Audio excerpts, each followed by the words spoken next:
Hej, det her er Pete. I dag vil jeg vise, hvordan du kan få gjort, så man skal træde på et specielt felt, for at dit svar på et spørgsmål virker. Og det her det er min wildcard 2.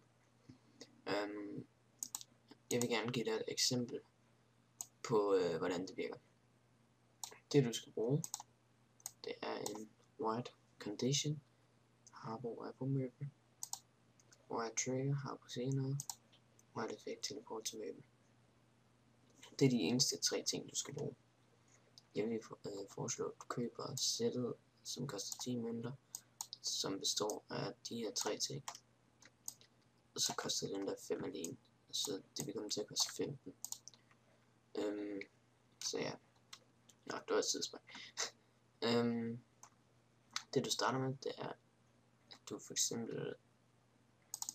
Først så vælger du, hvor den skal teleportere hen til, når du svarer på spørgsmålet. Så vælger vi så det.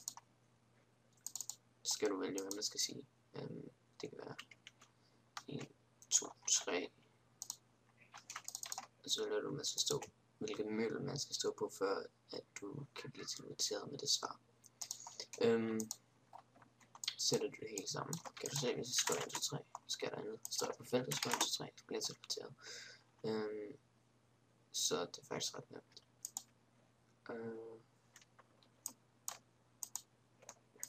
Og så, nu har jeg så lige glemt at købe noget, for eksempel. Så det går jeg lige ind og køber. Vis besked. Og hammer står på den. Bare for at, når man så får man et spørgsmål til.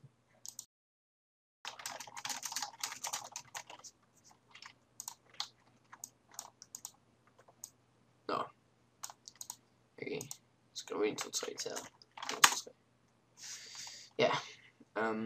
Det var vist alt, og jeg håber I kan bruge guiden, og vi ses igen til næste gang.